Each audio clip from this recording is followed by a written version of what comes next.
Times are bad, or at least that's the way they can sometimes seem. You're watching Journey in Faith, and we're going to take a little detour. Coronavirus that has been kind of sweeping our entire world. We have to say, God, I believe in what it is that you do. I believe that you are in control, that you're so in God.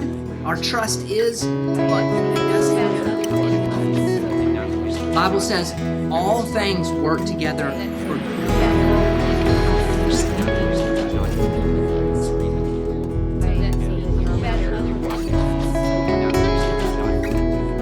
I don't know how long this virus is going to take.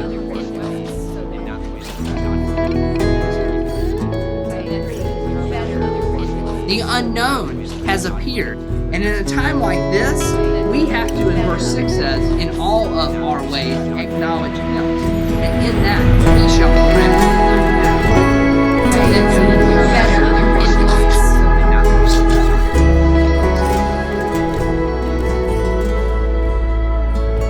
right now, in the midst of the coronavirus that has been kind of sweeping our entire world, changing our lives as we know it, I thought it best to take this lesson and apply it to our lives today.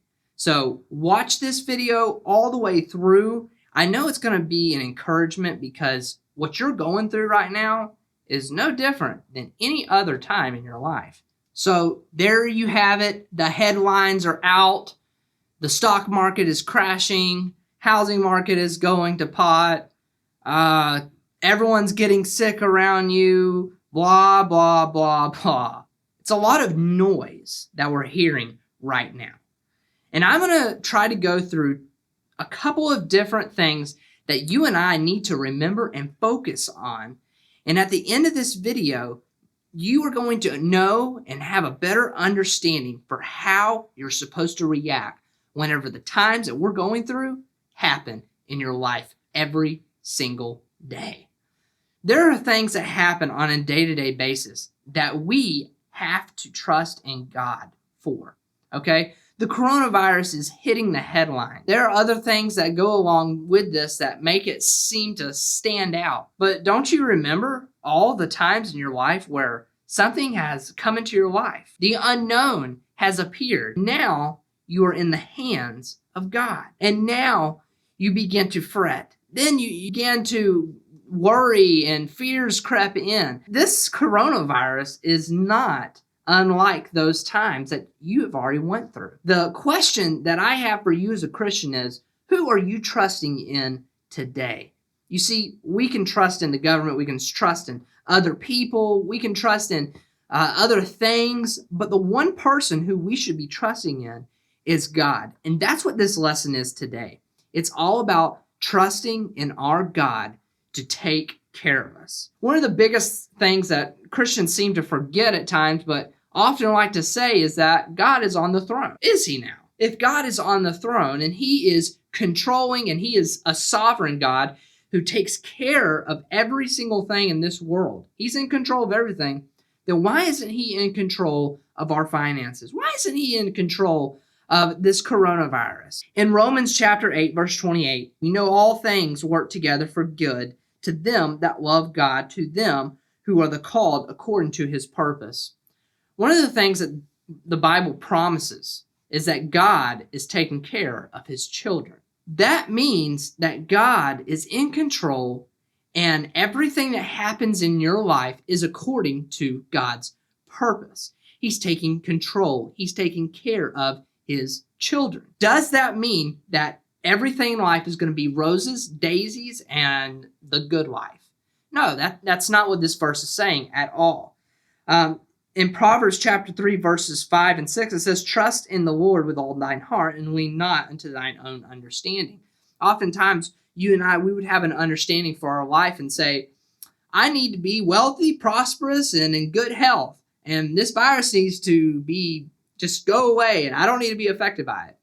But that's our own understanding of what would be good for us. That's not what God's understanding is for what would be good. That's not what God's plan is necessarily for your life. It says, trust in the Lord. not in what you believe is good. And in a time like this, we have to, as verse 6 says, in all ways, in all of our ways, acknowledge him. And in that, he shall direct thy paths. So oftentimes, Christians will get flustered and frustrated with their lives, and the display that they are putting on is a terrible testimony to those around them. It's actually a terrible testimony to other Christians around them. Oftentimes, I have been faltering in my own faith.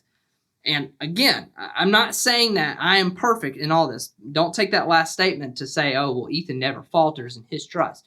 No, this next example is to combat that. I will sometimes and oftentimes falter in my faith and trust for God, and I'll get my focus off of God. And we do this so often. But what I love to do is I love to look at other men of God and women of God who have went through things that I could not even dream of, and see their faith and their focus and their joy in the Lord. And I see that they have put their trust in God Almighty, and come what may, no matter what, they have their anchor placed in that solid rock. And that is what helps me in my trust.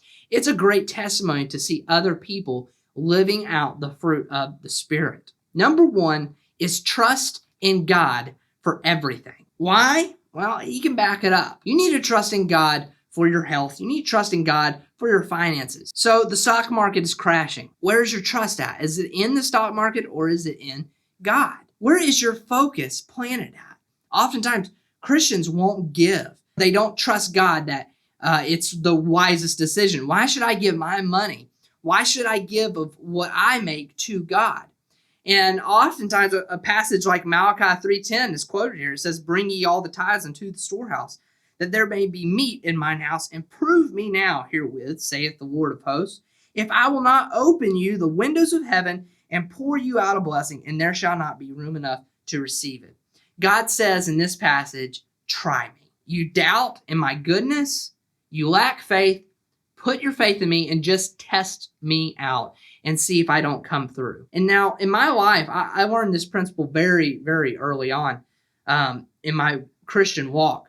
I had an issue of giving to God, and I was doing it really just out of, well, that's what you're supposed to. You're supposed to give of your money to God. And a lot of people start out with 10%, a tithe, and that's where that word comes from.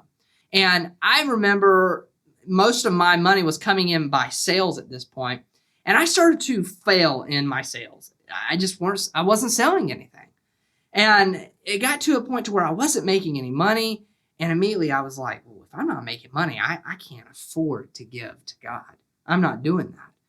And slowly, week after week, sales dropped lower and lower and lower. And I remember my dad coming to me, and he said, look, I know that you haven't been selling a whole lot, and you're probably not making a lot of money, but I would just want to encourage you.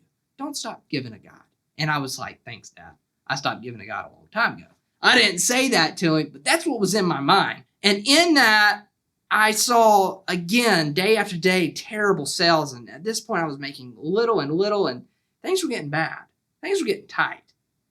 And I said to God, God, I'm going to give to you. I'm not making anything, so what does it matter anyways? I'll give to you 10% of what my income is. And that next day, I made exactly a terrible paycheck off of sales.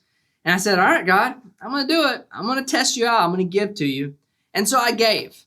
And my tithe for that day was $1.27. It wasn't that much. I gave it. And I was like, here, God, here it is. I'm doing what you told me to do. Next day, I went out and I went to sell. And as I got everything, I didn't really pay any attention to it until about halfway through the day when my sales had racked up. And I was literally making more than I had made for that entire month. And I didn't realize it until halfway through that God had answered my prayer. What an example for me. I broke down and I started crying because I immediately realized God coming through in my life. We have to trust our God in everything. That same situation can be applied to this coronavirus. That same situation can be applied to your bad health. That same situation can be applied to your finances. That bad situation could be anything. It could be the loss of a family member. It could be loss of a job. It could be loss of a spouse. It could be loss of anything, literally, just loss. And we are to trust in God for everything. It says in Hebrews chapter 11, verse 6, but without faith, it is impossible to please him, God. For he that cometh to God must believe that he is, and that he is a rewarder of them that diligently seek him. Don't you see what the Bible is saying? Without faith, it's impossible to please God. Without placing our trust in God, how can we ever hope to please him? We can't. We have to say, God, I believe in what it is that you can do. I believe that you are in control and that you're sovereign. And I believe and I trust in what your plan is for my life, no matter what. You and I have to put our trust. And number two, we have to leave it there. In God, our trust is, but that doesn't mean that you falter in it. And it's very important that you understand this second and last point. Your trust has to not waver in God. In Job chapter 13, verse 15, Job, a man whom you may be familiar with, went through so much testing and trials in his life. He lost all of his wealth. He lost all of his possessions. He lost his sons and his daughters. He lost his health. It was the picture of literally nothing worse could happen. And at the end, his wife said, why don't you just curse God and die? His wife lost faith. It was the picture of being utterly cast down. And Job says here in verse 15, chapter 13, though he slay me, yet will I trust in him. But I will maintain mine own ways before him. Here the devil is trying to literally cast Job to the ground and bring him so low that maybe he could get him to curse God. And Job says to us, the unthinkable, and to the devil, the unthinkable. Though he slay me, yet will I trust in him. You see, Job knew God, and he knew him to the point to where he said, no matter what happens, I will trust in him. So God is slaying me in the very moment that I breathe and live. Well, there must be a point to it. There has to be a purpose. I guess I'm just going to continue to trust in him. Job, didn't matter what happened in his life, how low he got, how bad things were, he continued to trust in God. And you and I have to do this. Paul, the apostle, he trusted in God no matter what. He says, we are troubled on every side, yet not distressed. We are perplexed, but not in despair. Persecuted, but not forsaken. Cast down, but not destroyed. Always bearing about in the dying of the Lord Jesus, that the life also of Jesus might be made manifest in our body. For we which live are always delivered unto death for Jesus' sake, that the life also of Jesus might be made manifest in our mortal flesh. You and I have a testimony and a light to shine to this world. That light is the living Christ living inside of you. That light is trying to come through. And oftentimes, as I've talked about the fruit of the Spirit and that light can't be seen by your ugly flesh. I know a lot of us would like to say my flesh isn't ugly, but oh, it is. Whenever you get mad and frustrated at God, your flesh is there. That's not the Spirit of God.